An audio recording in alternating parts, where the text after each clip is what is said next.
You need something with a fat soluble. And you can maybe try something like that where the delivery system is drink it or eat it or suck on the lollipop. You can have different delivery systems. Oh, wow. Smoking is not Yeah. delivery method. Well, I don't know if she may not want to smoke. She smoked cigarettes for 60 years, 3 packs a day.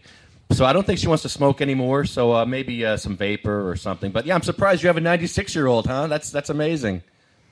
Oh my God, my 96-year-old was diagnosed with high blood pressure, diabetes, high blood pressure, anxiety, and insomnia. And she was on 3 different pills. And she is no longer on her blood pressure meds. She's no longer on her anxiety or her insomnia pills. And she uses the cannabis. She uses a half a cookie with her dinner and a half a cookie at bedtime. And she's out gardening now. Wow. But now, how does she measure her dosage? Does she have a measured dose that she has to do? Because we have that problem here. Yeah, well, the dosing has always been a very interesting concept. So I always say 2 words, low and slow. So you go with the smallest amount. If you are inhaling it, you will have the effects within 5 minutes. If it is something that you're ingesting, that can where it can vary from 40 minutes to longer. So again, I always tell people go with the smallest dose. Wait. If they say an hour, wait a little bit longer for the first time. And everybody's a little bit different. And remember, you're not going to die from it. Make sure you're well hydrated, that you're in a safe environment, and don't be getting in a car after you're trying it for the first time. Yeah, that's good advice. Yeah. I think I convinced my mom, who definitely was an anti-cannabis, person. I had a burn on my arm that was really nasty from making pizza in the oven. And I put a cannabis salve on it, a topical one that I got from, a doctor in Colorado. My friend got it for me. And the burn literally closed up and healed within 3 days. And, I'm showing my arm here to the others. There's no scar. It was like really big. And my mom saw that and she said, What did you put on that? What did you do? That your arm looked really nasty. And I was like, cannabis salve. Like, do you believe now? And I think for a lot of people, seeing is believing. And so with your grandma and other people, like topicals are the least, shady thing, in their minds because it can't get you high. It's just like, a lot of it's embedded in moisturizers and gels. So give it to her and see what happens. Well, she needs to stimulate her appetite. That's her issue. She's not eating, so we need to stimulate her appetite. Edibles. So edibles and... Absolutely. And this is where you can try, people are making butters now. My patients are very creative. They've done, people are juicing with the leaves. You can take the raw leaves, juice, add a little coconut oil. The hemp seeds are amazing nutrition. People are getting hemp seeds, soaking it in yogurt. Very easily digestible, very good for inflammation. And as far as the sleep and the appetite, it works great for the seniors.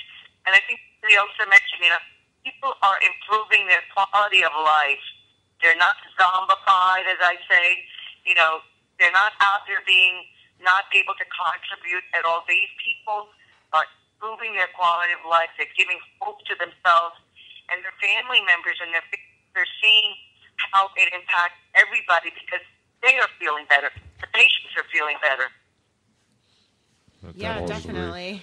Hey, Dr. Uma, before we go to break, I just want to ask you a question. Massachusetts has been in the news lately about its popularity and legalization. How optimistic are you that you will get like a complete legalization where it's not as regulated as some other states where Vanessa was saying where there's only CBD or edibles or things like that? How optimistic are you?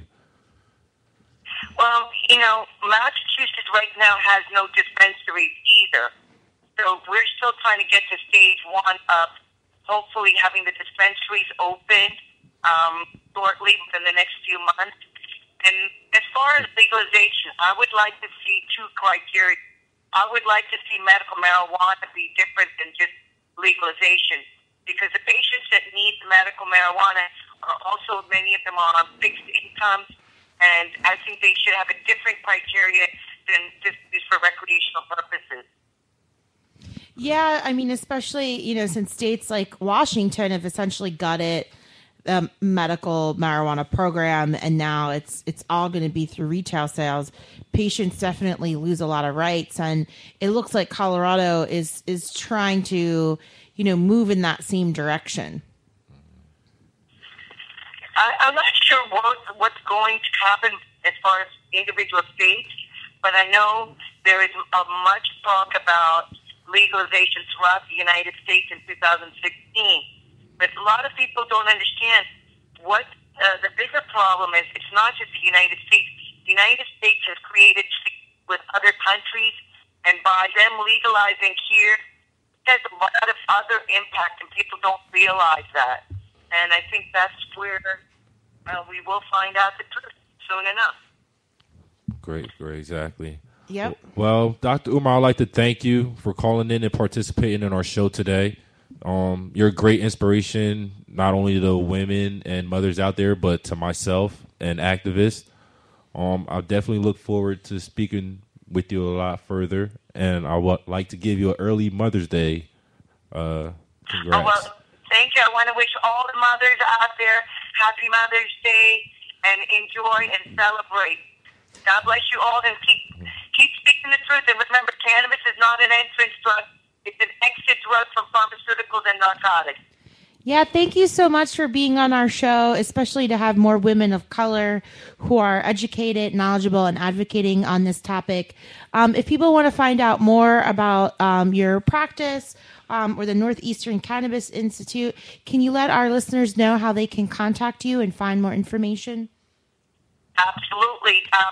For Northeastern Institute of Cannabis, it's on our website, and my website is Uplifting Wellness, and our phone number here is 508-424-2324, and NIC's phone number is, get that for you, Northeastern Institute of Cannabis number is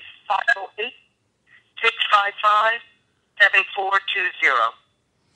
Thank you so much. We look forward to hearing from you again, and definitely support your work. We're going to probably take a short break now, but when we come back, we're going to have more guests, more news, and we will be celebrating all the marijuana moms this week in anticipation of Mother's Day. You're listening to Fully Baked Radio. You can tune in at www.fullybakedradio.com, and you can hit us up on Facebook or Twitter at Fully Baked Radio. We'll be right back.